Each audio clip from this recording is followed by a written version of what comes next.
वही समाज ने अपने हुकूक को हासिल किया है।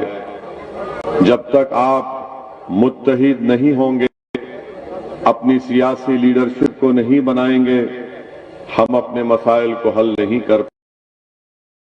मैं आपको मिसाल के तौर पर ये बताना जरूरी समझता हूं कि तेलंगाना जिस रियासत से मैं यहां पर आया हूं, वहां पर मजलिस इत्तेहादुल मुस्लिमीन के सिर्फ 7 एमएलए हैं और मजलिस इत्तेहादुल मुस्लिमीन ने अपने 7 अराकीन असेंबली की ताकत की बुनियाद पर वहां के मुसलमानों के लिए, बल्कि तेलंगाना बनने से पहले आंध्र प्रदेश रियासत थी, उसमें मजलिस इत्तेहादुल मुस्लिमीन ने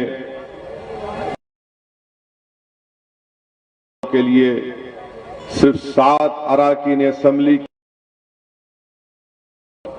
मजलिस ने एक मेडिकल कॉलेज का क़याम अमल में लाया, मजलिस ने इंजीनियरिंग कॉलेज का क़याम अमल में लाया, school of architecture, MBA, MCA और 2 बड़े अस्पताल मजलिस इत्तेहादुल मुस्लिमीन ने कायम किए।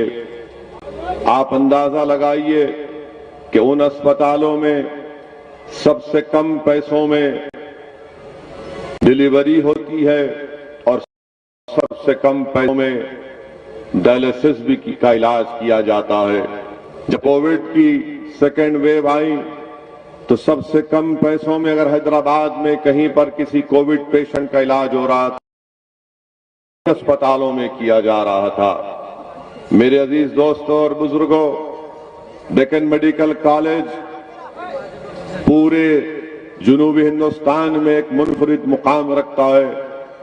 यहां पर हर साल 150 से ज्यादा मुसलमान बच्चे डॉक्टर और डॉक्टर्स बनकर निकलते हैं। Engineering, MBA, MCA, school of architecture, pharmacy college, ये सब कैसे क़याम में लाया गया? आपके पास सियासी ताकत थी तो आपने अपनी सियासी ताकत के बलबूते पर इदारों को कायम किया। ये तालीमी इदारे किसी एक खानदान के या किसी एक फर्द के नहीं है और इंशाअल्लाह ताला ये सुबह क़यामत तक आबाद रहेंगे। ये कौम और मिल्लत का एक असासा है जो हमारे बुजुर्गों ने अपनी मेहनत और अपनी कुर्बानियों और आवाम ने अपने सियासी शऊर जब उनमें बेदार हुआ तो उन्होंने इन तालीमी इदारों को। मेरे अजीज दोस्तों और बुजुर्गों, मैं आपको बताना जरूरी समझता हूं कि CAA कानून जो पार्लियामेंट में बीजेपी की हुकूमत ने एक जालिमाना तौर पर अपनी ताकत की बुनियाद पर एक गैर दस्तूरी कानून को बिल लाकर कानून बनाया, तेलंगाना की असेंबली में हमने वहां की हुकूमत के सामने इस बात का मुतालबा किया और CAA कानून के खिलाफ तेलंगाना की असेंबली में बाज़ाब्ता एक करारदाद, रेजोल्यूशन पास की गई जिसमें ये हुकूमत ने अवाम से वादा किया, तेलंगाना की हुकूमत ने, कि हम तेलंगाना में सेंसस करेंगे, NPR NRC नहीं करेंगे। रेजोल्यूशन जब बनाया जा रहा था तो मजलिस से कहा गया हुकूमत की तरफ से कि आप अपने तरफ से तजवीज पेश कीजिए। रेजोल्यूशन बनाकर हमने हुकूमत को दिया, हुकूमत ने उसमें थोड़ी बहुत तरमीम की और पूरी तेलंगाना की असेंबली में इस रेजोल्यूशन को पास किया गया।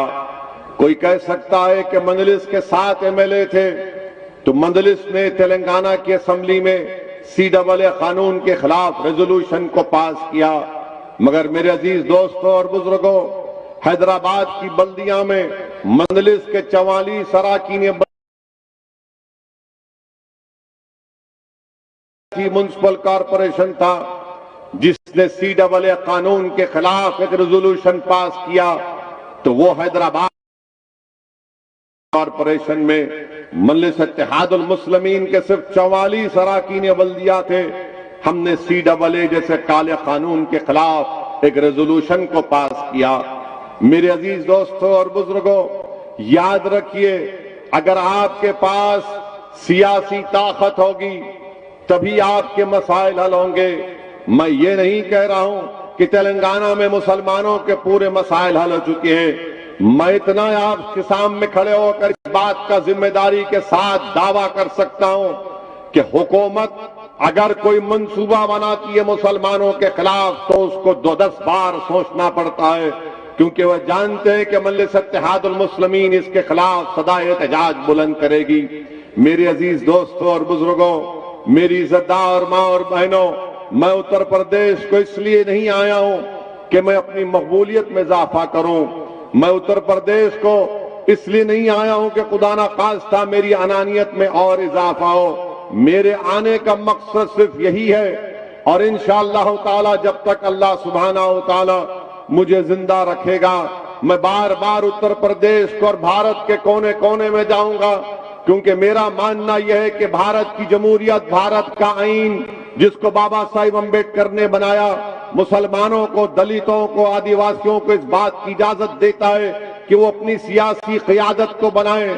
और अब जब सियासी क़ियादत आपकी बनेगी तो आप अपने मुक़द्दर के फैसले आप खुद कर पाएंगे। मेरे अजीज दोस्तों और बुजुर्गों, यही काम करने के लिए हम मजलिस इत्तेहादुल मुस्लिमीन को उत्तर प्रदेश में उसका क़याम में लाया गया। हमारा मकसद यही है कि आज उत्तर प्रदेश में मुसलमान सबसे पिछड़ा क्यों है, आज उत्तर प्रदेश में मुसलमान कमजोर क्यों है, आज उत्तर प्रदेश में मुसलमानों पर जुल्म क्यों किया जाता है। मेरे अजीज दोस्तों और बुजुर्गों, इसकी बात सिर्फ यही जवाब इसका मिलता है कि आपकी एक सियासी क़ियादत नहीं है।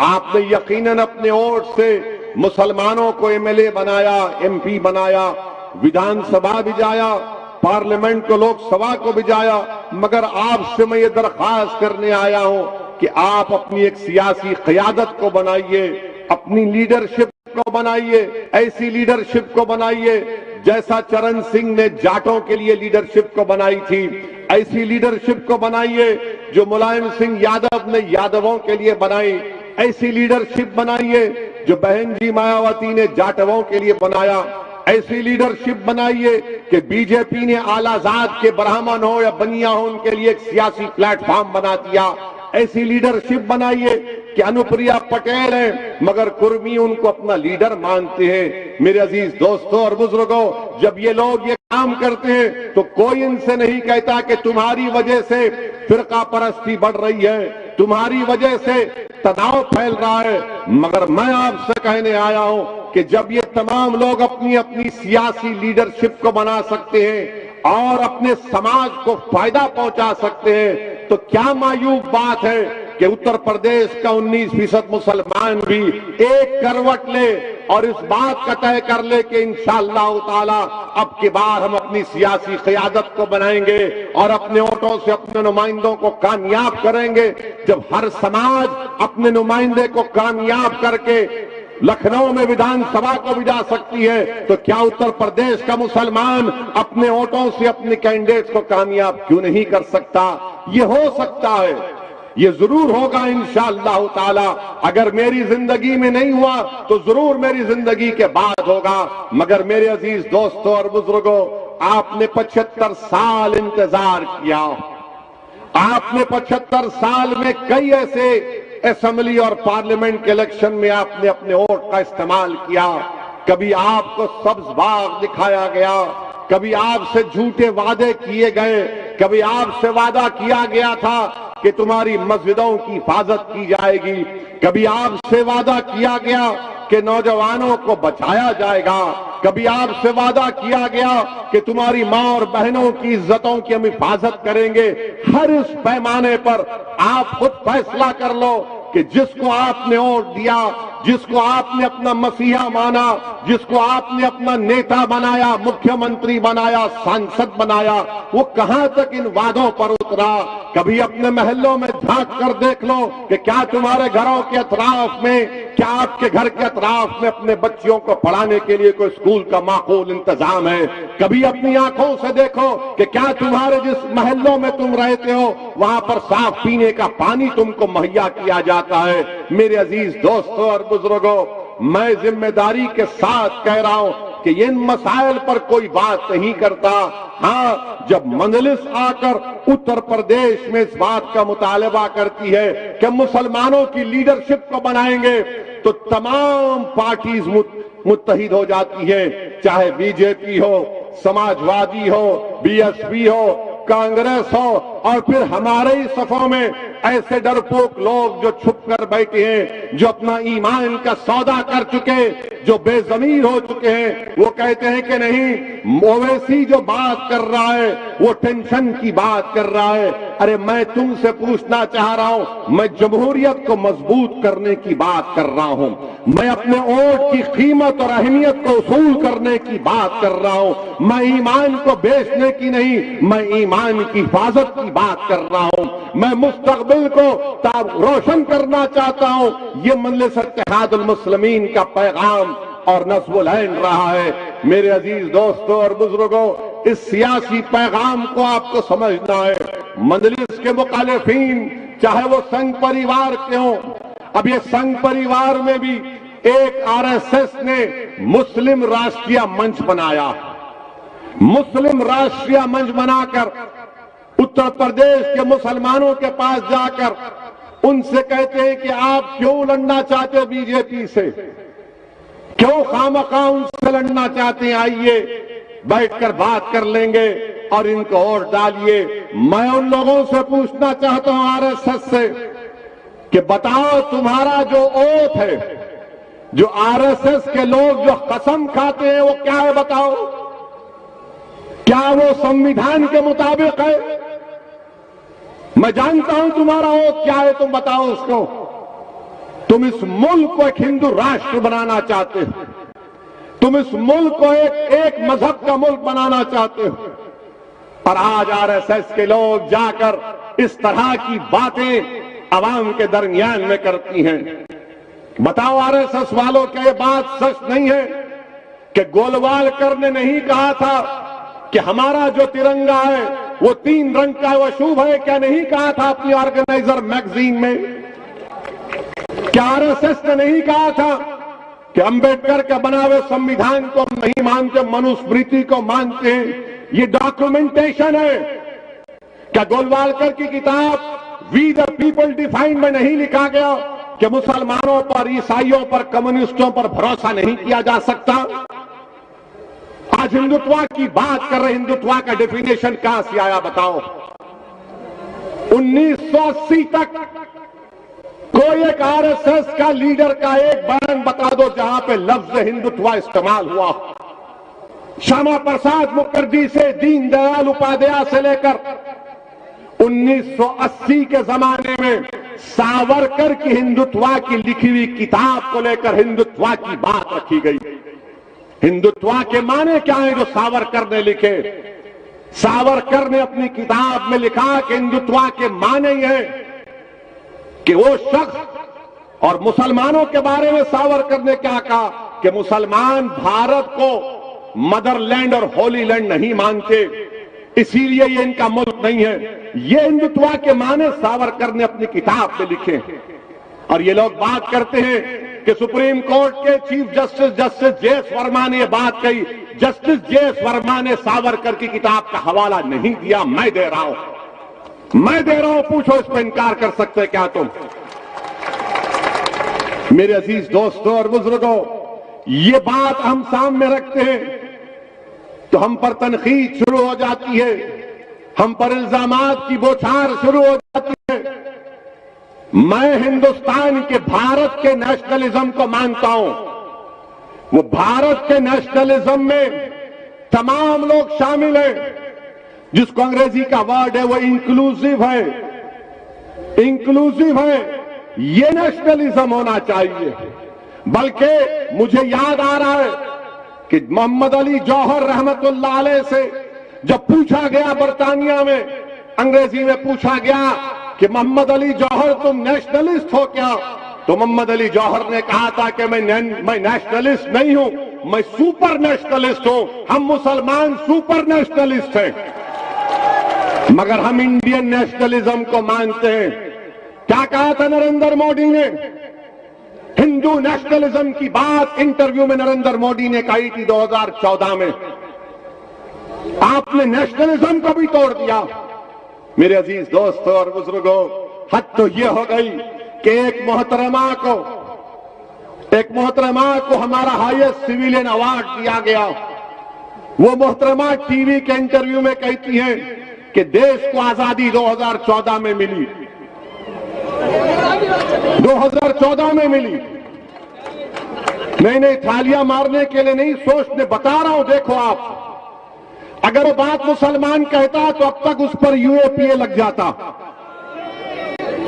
अगर वो बात मुसलमान कहता तो यूएपीए लग जाता। उसको जेल में डालने से पहले पुलिस स्टेशन में ले जाकर उसके घुटने के बाजू हजरत पुलिस एक छोटी सी गोली मारती उसको और बोलते तूने गद्दारी की।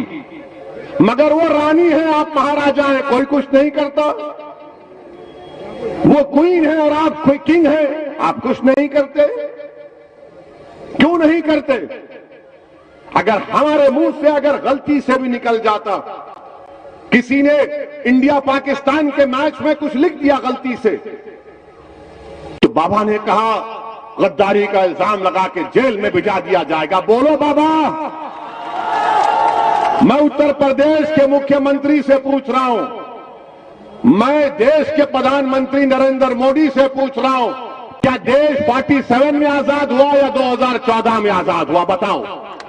और अगर यह गलत है तो क्या देश के प्रधानमंत्री और उत्तर प्रदेश के मुख्यमंत्री गद्दारी का इल्जाम लगाएंगे सेडेशन का? क्या सेडेशन सिर्फ मुसलमानों के लिए? क्या सेडेशन सिर्फ नौजवान तालिब इल्म और तुलबा के लिए? क्या सेडेशन किसके लिए फिर? और फिर इससे बढ़कर बात यह कि यह संविधान के खिलाफ है। कैसे खिलाफ है? भारत के संविधान में एक फंडामेंटल राइट्स है, हुकूक है और एक ड्यूटीज है। नरेंद्र मोदी बार बार बोलते हैं ड्यूटीज, अपना ड्यूटी निभाओ। नरेंद्र मोदी जी, पार्लियामेंट में बल्कि संविधान में लिखा है कि इस बात को हमको तालीम दी जा रही है संविधान के जरिए कि हर भारत के रहने वाले के लिए, नागरिक के लिए जरूरी है कि वो मुजाहिदीन आजादी की इज्जत करें। डायरेक्टिव प्रिंसिपल्स में लिखा गया। बताओ तुम क्यों खामोश हो? खाली एक बयान आ गया बीजेपी से कि इस बयान से हम नहीं मानते। नहीं मानते तो फिर हम जब बोलते हैं तो हम पर मुकदमा क्यों?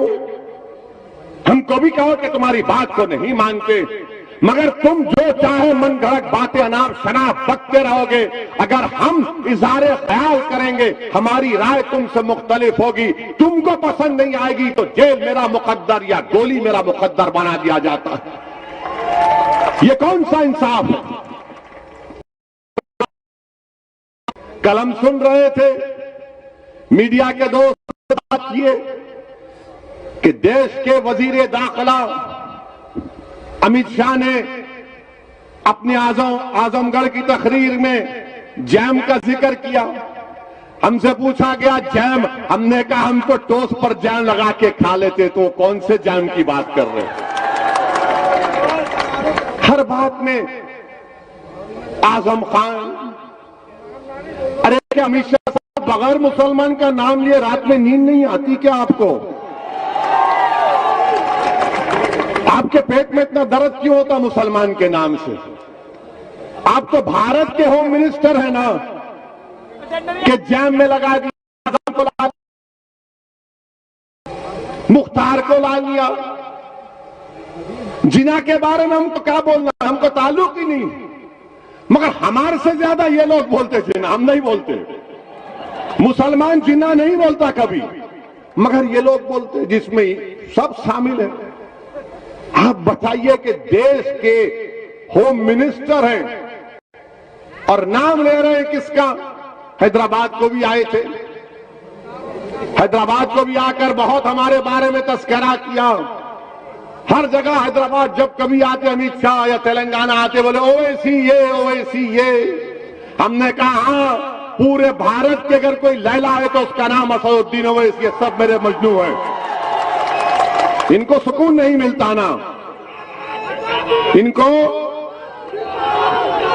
सुनिए सुनिए, इनको सुकून नहीं मिलता। नाम लेना चाहिए मुसलमान का, नाम लेना चाहिए। अरे शिबली के नाम लेना था आजमगढ़ में, हजरत शिबली का नाम लेना था आजमगढ़ में, क्यों नहीं लिए? उन्होंने भी तो बहुत काम किया ना, तारीख बनाई इस मुल्क की, मगर इनको शिबली याद नहीं आया, इनको आजम याद आ गए। इनको कैफे आजमी याद नहीं आया, इनको मुख्तार याद आ गया।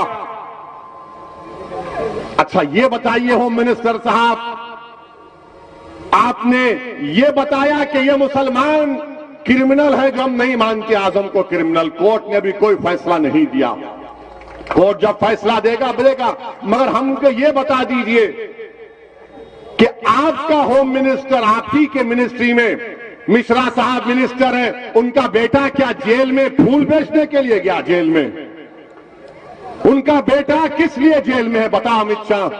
उनका बेटा जेल में इसलिए है क्योंकि उसने 4 किसानों को अपनी गाड़ी से रौंद दिया, अपनी राइफल से गोली चलाकर उनका कत्ल किया, और आप उसको अपना मंत्री बनाकर अपने बगल में बिठाकर लखनऊ में कहते हैं कि मैंने टेलीस्कोप से दूर दूर तक देखा, क्रिमिनल उत्तर प्रदेश नजर नहीं आया।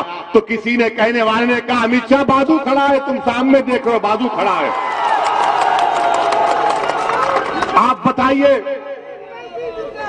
आप बताइए ये बीजेपी का मामला, पेट्रोल की कीमत आसमान को छू गई तो देश की जनता गरीबों की आंखों में धूल झोंकने के लिए थोड़े से पैसे कम कर दिए, 10 रुपये 20 रुपये। जब आप 20 रुपये कम कर सकते हैं तो आप 40-50 रुपये भी कम कर सकते हैं, क्यों नहीं करना चाह रहे आप? गरीबों का वोट लेंगे और गरीबों का खून भी चूसेंगे, और महंगाई गरीबों को मार रही है। गरीब परेशान है, मगर ये लोग क्या कहते हैं? Jam jam. अरे खाने को खाना नहीं है, तुम कौन से जैम की बात कर रहे हो?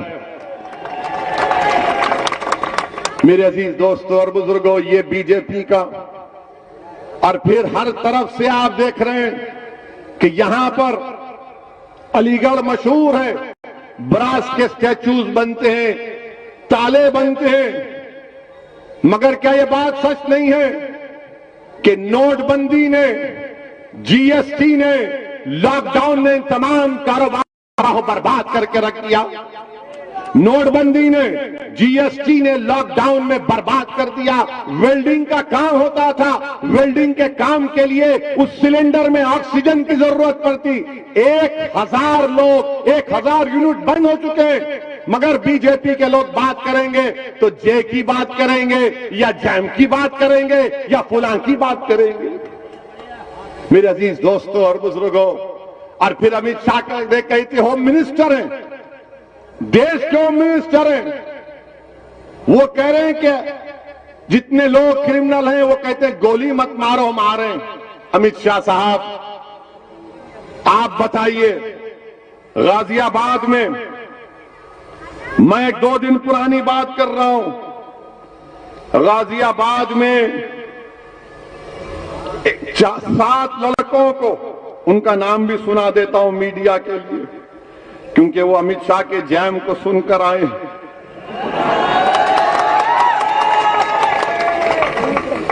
गाजियाबाद लोनी में मुस्तकीम, सलमान, मोनू, इंतजार, आरिफ, नाजीम और बोलो, इनको गाजियाबाद के स्टेशन इंचार्ज राजेंद्र त्यागी ने और वहां के इंस्पेक्टर ने ले जाकर इनके घुटनों के पास गोली मारी, छोटी सी, बड़ी नहीं, छोटी सी गोली मारी, और कहा कि लोग गाय की स्मगलिंग कर रहे थे, गाय की।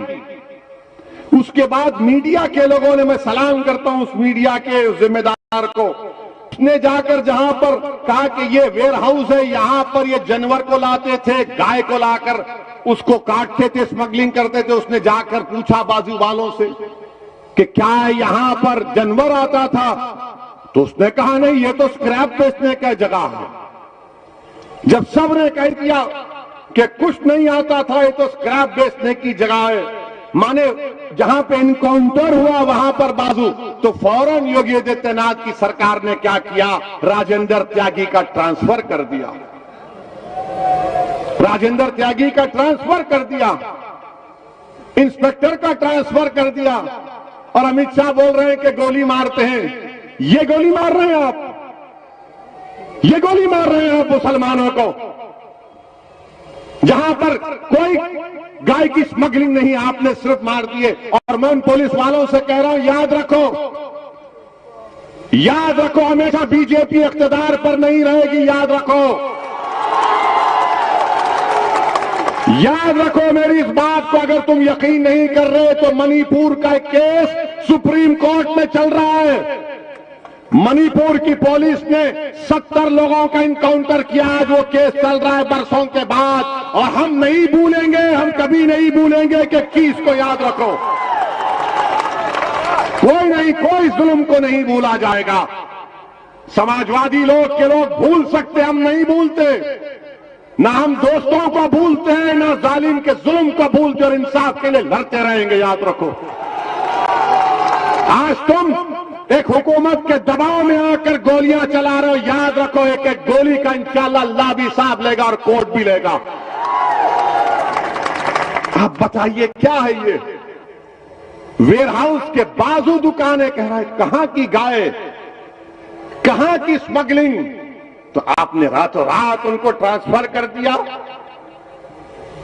अमित शाह जिक्र करते हैं आजम का, हम पूछना चाहते हैं अमित शाह, आपने अल्ताफ का क्यों जिक्र नहीं किया? यही कासगंज का अल्ताफ जिसको इल्जाम था कि कोई बच्ची को लेकर भागा, अल्ताफ को लाया गया पुलिस स्टेशन में और दुनिया को बताया गया कि 2.5 फीट की नल की टूटी से अल्ताफ ने खुदकुशी कर ली। अगर कोई पुलिस का कासगंज का जो सस्पेंड हुआ है, अगर वो मुझे ले जाकर उस बैतुल खला में टॉयलेट में अपने गले में रस्सी डालकर मुझे बताएगा कि इससे आदमी मर सकता है, और वो अगर मरने के करीब आएगा तो मैं खुद रस्सी निकाल लूंगा उसके गले से, बताओ हमको, बताओ हमको। 2.5 फीट की टूटी को कोई खुदकुशी कर सकता है? और अल्ताफ की जान ले ली गई। वो कासगंज के जिन पुलिस के ओहदेदारों को सस्पेंड किया गया वो नाकाफी है, उनको अरेस्ट होना चाहिए, 302 का मुकदमा लगना चाहिए, 302 का मुकदमा लगना चाहिए, मर्डर का चार्ज लगना चाहिए, उनको जेल को भिजाना चाहिए, मगर नहीं करेंगे क्योंकि मरने वाले का नाम अल्ताफ था, मरने वाले का नाम अल्ताफ था। अगर मरने वाले का नाम गुप्ता होता या आलाजाद का होता तो पुलिस भी सस्पेंड, पुलिस भी गिरफ्तार, मुख्यमंत्री पहुंच जाते उसके घर को, मगर मरने वाला मुसलमान है, इसलिए खाली सस्पेंशन पर बात या ट्रांसफर पर बात खत्म हो जाती है। मेरे अजीज दोस्तों और बुजुर्गों, तरफे तमाशा ये है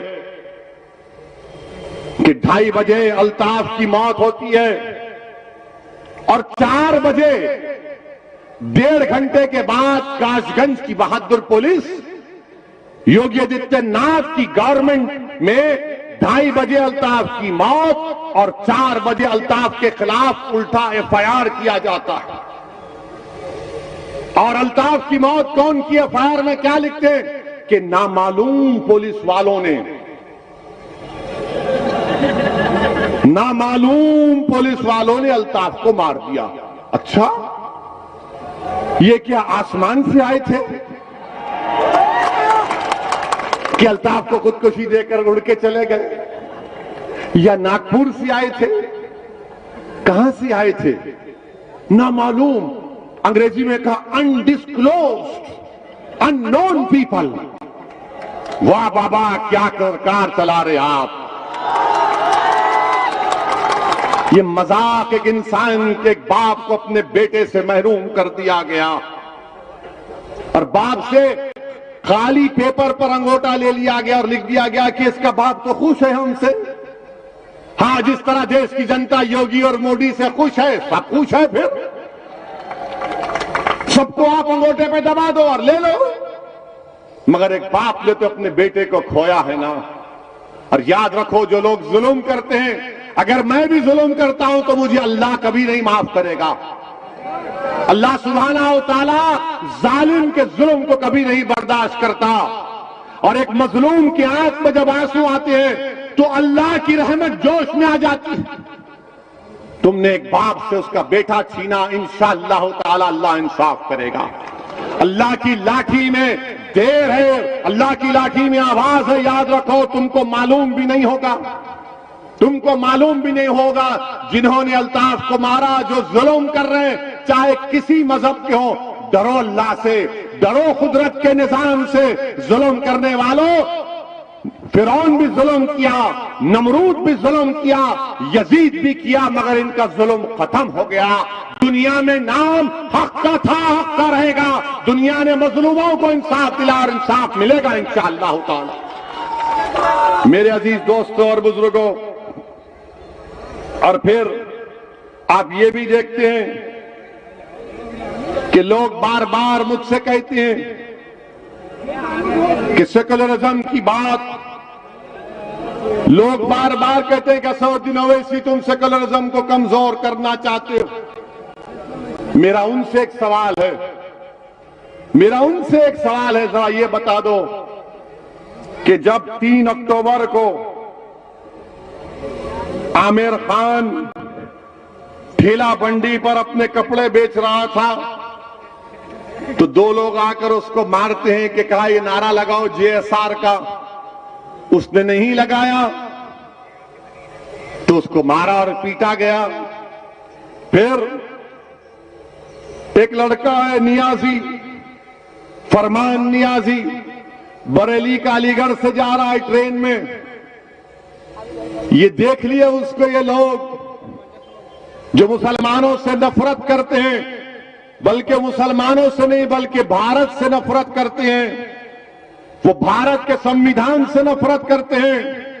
वो भारत के प्लुरलिज्म, डाइवर्सिटी, भाईचारगी से मोहब्बत नहीं करते, नफरत करते हैं। उन्होंने इस फरमान नियाजी से कहा, तेरे चेहरे पे दाढ़ी क्यों है, तू कुर्ता पैजामा क्यों पहना हुआ है।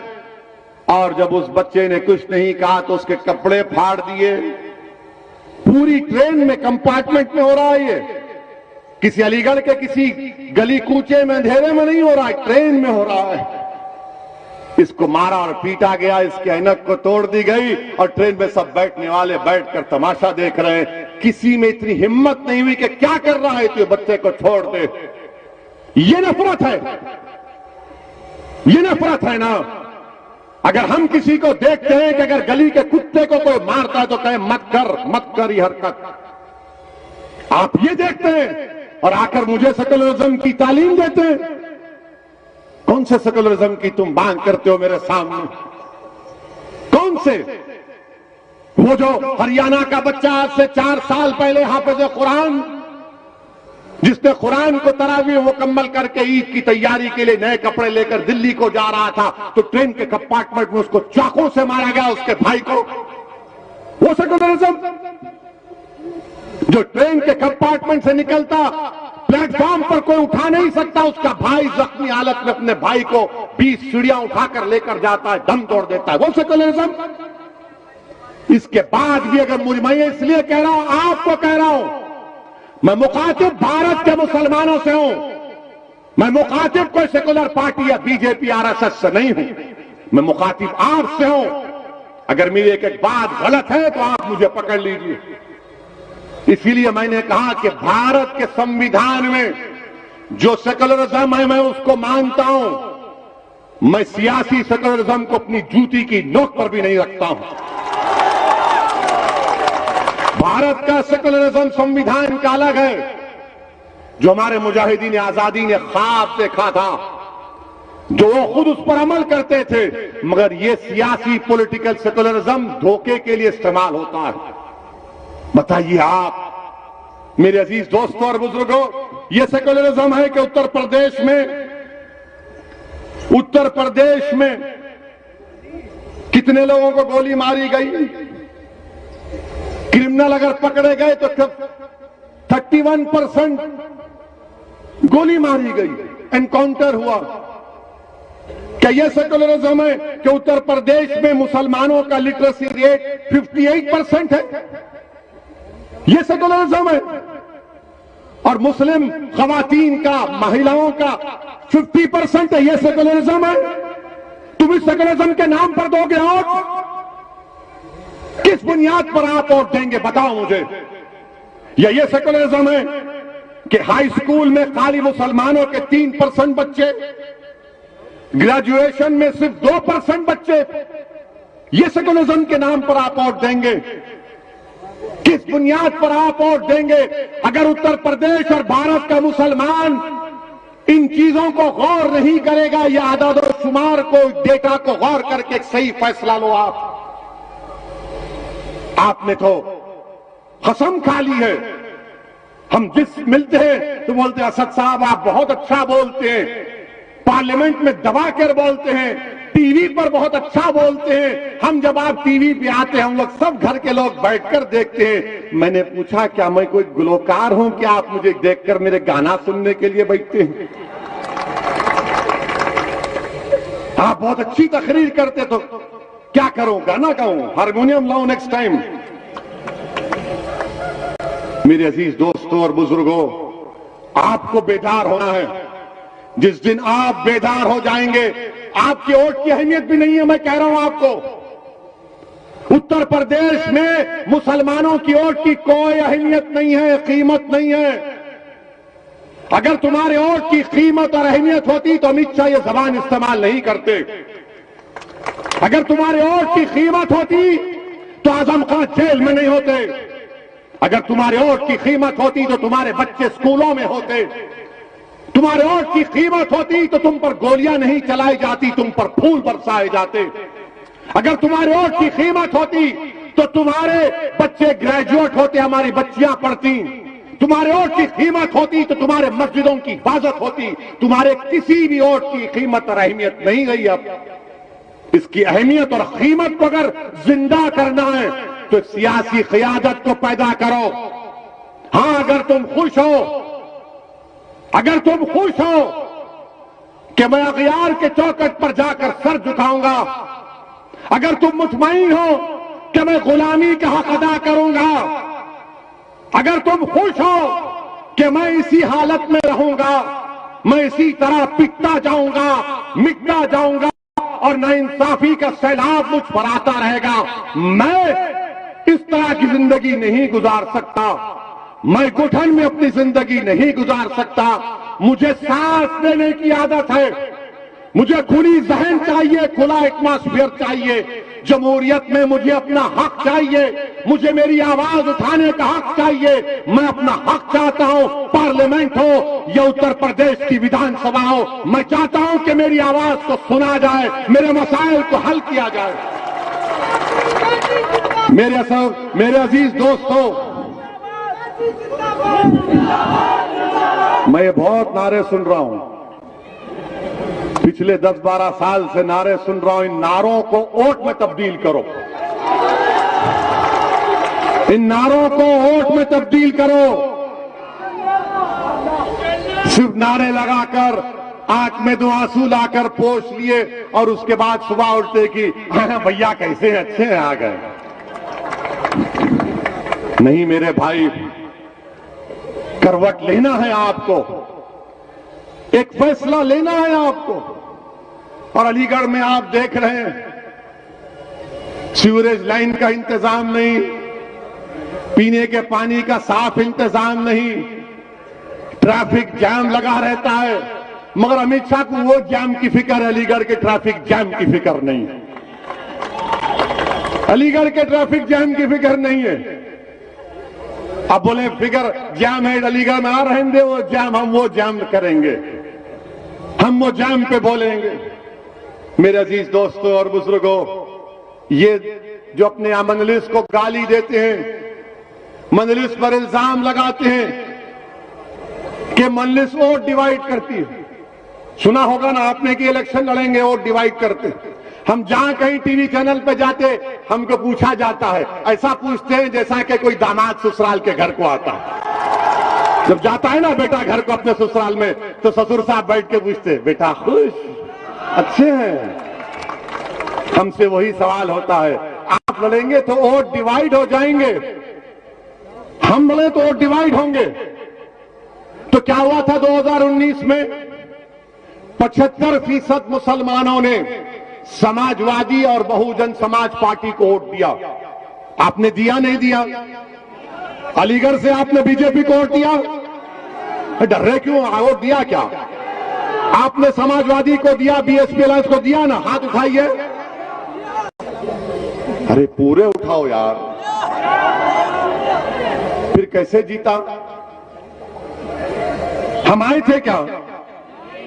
हमारी रूह आके या हमारे अजिन्नात आकर आपको कान में फूंक कर बोले मत दो वोट? कैसे हुआ फिर? 75% मुसलमानों ने उत्तर प्रदेश में 2019 में समाजवादी और बीएसपी को वोट दिया। कितने जीते? खाली 15 लोकसभा, सिर्फ 15। अब कौन जिम्मेदार है इसका? हम जब बोलते हैं कि हिंदू बीजेपी के पास जा चुका है, ये कोई नहीं बोलता, समाजवादी के लोग नहीं बोलेंगे। वो बोलेंगे ओवैसी आ रहा है, देखना भैया तुम्हारे वोट काटने आ रहा है। ये नहीं बोलेंगे कि हिंदू वोट बीजेपी के पास चला गया, वो हमारे हिंदू भाई, उनका इख्तियार है। समाजवादी पार्टी के 3 परिवार के लोग इलेक्शन हार गए, तो क्या तुमने उनकी जबान से सुना कि समाजवादी ने कहा कि हम हिंदू वोट से हार गए? कभी सुना आपने? मगर जब हम खड़े होते हैं तो इनको लगता है कि भाई ये एक दीवाना आया है हैदराबाद से, ये कुछ कर जाएगा। अगर तुम अच्छे होते तो मैं आता ही नहीं उत्तर प्रदेश को। तुम अगर नाइंसाफी नहीं करते तो हम आते ही नहीं थे। हम तो हैदराबाद के उन्हीं चबूतरों पर बैठकर ईरानी चाय पीकर खुश रहते थे। मगर तुमने हमको बुलाया है, तुम्हारे जुल्म ने, तुम्हारी नाइंसाफी ने हमको बुलाया है। और इंशाअल्लाह ताला जब अल्लाह के जात पर तवक्कल करके हमने कदम और फैसला लिया है, तो अब पीछे हटने का सवाल नहीं। उत्तर प्रदेश नहीं, पूरे भारत में जाएंगे। मेरे अजीज दोस्तों और बुजुर्गों, मेरे अजीज दोस्तों और बुजुर्गों, 2019 का चुनाव, फिर 17 का असेंबली इलेक्शन, अखिलेश और कांग्रेस मिल गए तो गाना चलाया था, यूपी को इन 2 लड़कों का साथ बहुत पसंद है। यूपी की जनता ने कहा हमको नापसंद है और बीजेपी को बना दिया। फिर 14 के चुनाव हुए, 14 का पार्लियामेंट का इलेक्शन हुआ। समाजवादी पार्टी के 5 यादव परिवार के लोग कामयाब हुए। बाप, बेटे, पत्नी, दोनों भाई। हम नहीं थे। अब आप बताइए आपकी वोट की अहमियत क्या है? जिस दिन आप मंजलिस को वोट देना शुरू कर देंगे, जिस दिन आप मंजलिस के उम्मीदवारों को कामयाब करना शुरू कर देंगे, याद रखो ये जो गुरूर और तकब्बुर के महिला जो बने हुए हैं ना, इनकी बुनियादों को हिला के रख देंगे इंशाअल्लाह ताला। ये जो जुल्म पर अपनी शख्सियत को बनाकर हमारे सामने खड़े हैं, जिन्होंने हमारे ख्वाबों को और उम्मीदों को चूकना-चूर करके हमारे नौजवानों की जवानी को बर्बाद करके अपने सियासी महलों को तामीर किया है। मेरे अजीज दोस्तों और बुजुर्गों, मेरी आपसे दबन गुजारिश है कि आप अपने ख्वाबों को पूरा करो।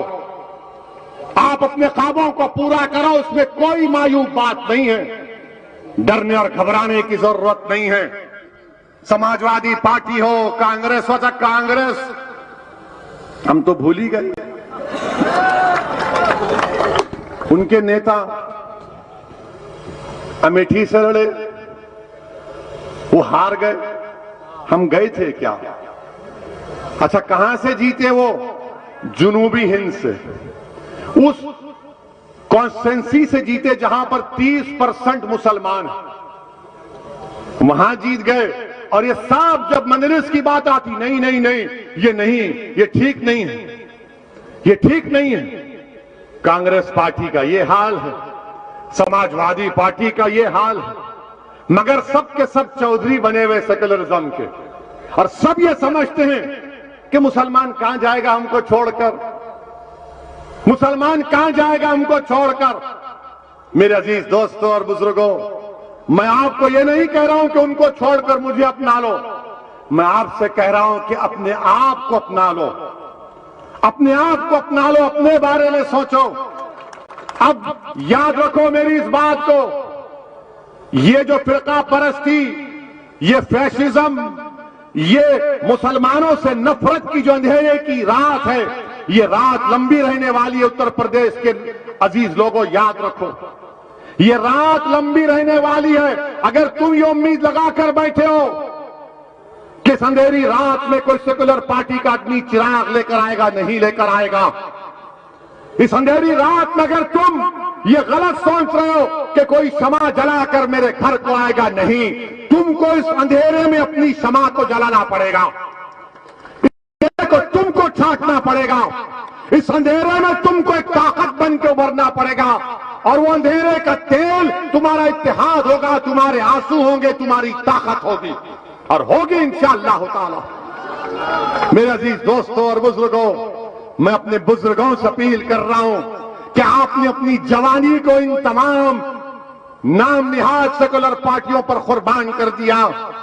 मेरी उन बुजुर्गों से अदबन गुजारिश है, आप सोचो आपने क्या हासिल किया, आपने क्या हासिल किया? क्या आपके ख्वाबों को की ताबीर हुई? क्या आपकी उम्मीदों पर वो उतरे? हम सिर्फ वोट डालने वाले नहीं, हम एटीएम की मशीन नहीं है मुसलमान, कि इलेक्शन आ गया और एटीएम में जाओ और डालते रहो वोट। नहीं, वोट डालो मगर अपने आप को डालो, अपनी ताकत को दिखाओ। तुम्हारी ताकत तुम कैसे दिखाओगे? आज यूएपीए का कानून बन गया, कांग्रेस और समाजवादी ने साथ दिया। मेरे अजीज दोस्तों और बुजुर्गों, मेरी आपसे गुजारिश है कि एक जरूर इस बात पर गौर करिए कि महाराष्ट्र में जो तशद्दुद हुआ वो नहीं होना चाहिए था। मैं तशद्दुद के खिलाफ हूं और रहूंगा। अब यहां पर भी बाज लोग वो साजिश कर रहे हैं, जज्बात में मत आइए, होश से काम करिए। अगर कोई हमारे जज्बात को ठेस पहुंचाता है तो पुलिस में जाकर कंप्लेन दीजिए। अगर थाने में एफआईआर नहीं दिया जाता तो कंप्लेन का एक्नॉलेजमेंट लीजिए। अगर एक्नॉलेजमेंट भी नहीं दिया जाता तो उस थानेदार को ईमेल करके उसको रिकॉर्ड में महफूज रखिए, मगर कानून को अपने हाथ में मत लीजिए, तशद्दुद होने मत दीजिए। अपने आप को बचाओ, हम अपने बच्चों को बचाएंगे, उनको लीडर बनाएंगे, उनको कायद बनाएंगे। और हमारी कोशिश और ख्वाहिश यही है कि उत्तर प्रदेश में आपकी एक सियासी ताकत बने। मैं यही गुजारिश करने आपसे आया हूं, और मैं आपसे वादा करके जा रहा हूं, मैं आपसे वादा करके जा रहा हूं कि इंशाअल्लाह ताला मेरी ये दीवानगी, मेरे ये अल्फाज, मेरी ये जबान जब तक अल्लाह जिंदा रखेगा मैं आता रहूंगा, और उत्तर प्रदेश में आपकी क़ियादत अल्लाह के फजल से मनाएंगे। अस्सलाम वालेकुम व रहमतुल्लाहि व बरकातहू।